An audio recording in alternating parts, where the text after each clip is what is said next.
అమ్మవారి విగ్రహం ఉంటుంది. మిథునాన్ని వెతుకుతూ దేవ అమ్మవారి విగ్రహానికి దగ్గరికి వచ్చి దండం పెట్టుకుంటాడు. అమ్మ మిథునాను కాపాడమ్మా, ఎలాగోలాగా మిథునాన్ని రక్షించుకునే మార్గం చూపించమ్మా అని దండం పెట్టుకుంటూ ఉంటాడు. ఈ లోపు కొంత దూరం వెళ్ళినప్పటికీ పట్టి కనపడుతుంది, మిథున పట్టి. అయితే పట్టి ఇక్కడ పడిపోయింది అంటే ఈ ఈ సరౌండింగ్స్లోనే మిథున ఉంటుంది అని చెప్పి మిథునాన్ని ఎతకటానికి పరిగెట్టుకుంటూ వస్తాడు.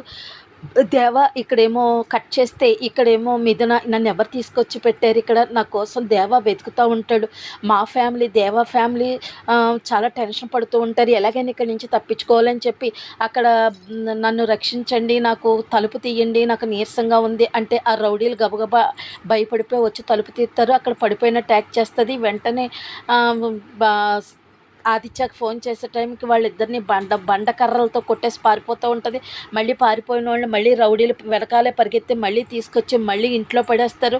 రూమ్లో పడేస్తే గట్టిగా బలవంతంగా తీసుకొచ్చి పడేసినప్పటికీ తలకి గాయం తగులుతుంది, రక్తం వస్తూ ఉంటుంది. అయ్యి బాబు ఇది సార్ ఏమీ చెయ్యొద్దన్నారు కదా, దెబ్బ తగిలింది, ఇప్పుడు ఇది ఫోటో తీసి సార్కి పెట్టాలి, లేదంటే మళ్ళీ మనల్ని ఇబ్బంది పెట్టేస్తారు ఆదిత్య సార్ అని అనుకుంటూ ఉంటారు.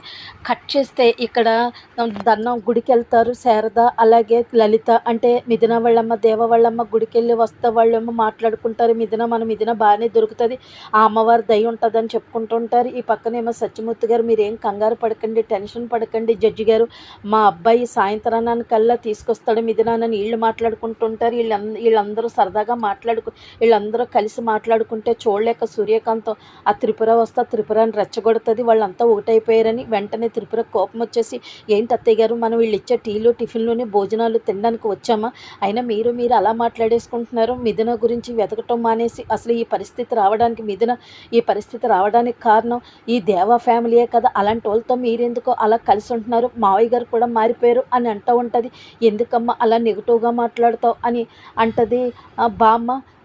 దేవ వాళ్ళ నాన్నమ్మ ఈ లోపు అక్కడికి అక్క అని గట్టిగా అరుస్తూ వస్తాడు ఆదిత్య. ఎందుకక్క పరిస్థితి సందర్భాన్ని బట్టి మాట్లాడాలి, వీళ్ళు ఏదో బాధలో ఉంటే ఎందుకు నువ్వు అలా మాట్లాడుతున్నావు అని ఇంకక్కడి నుంచి ఇతను ఒక కథ చెప్తాడు.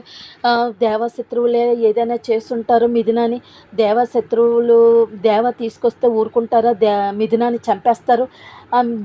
మిథునాన్ని తీసుకొస్తుంటే దేవ శత్రువులు చూస్తూ ఊరుకోరు, మిథునాన్ని చంపేస్తారు. అప్పుడు ఈ మావయ్య గారు అత్తయ్య గారు కడుపు కోతతో ఉంటారు.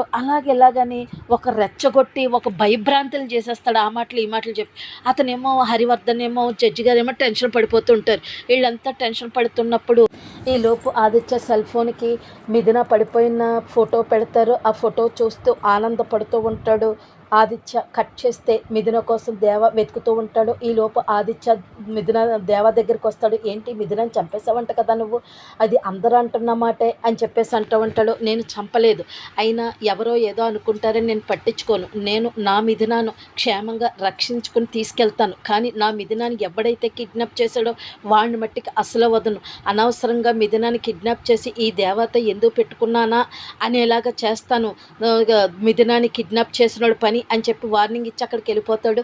నువ్వేమీ చేయలేవు, ఆ మిథున ఎక్కడ ఉందో మీకు ఎవరికి తెలియదు కదా అని అనుకుంటుంటాడు ఆదిత్య. ఈ లోపల పరిగెడతా వెళ్తే ఈ లోపు అక్కడ కానీ పోలీసు ఉంటుంది కదా, లేడీ పోలీసు దేవా అని పిలుస్తుంది, వెంటనే వస్తుంది.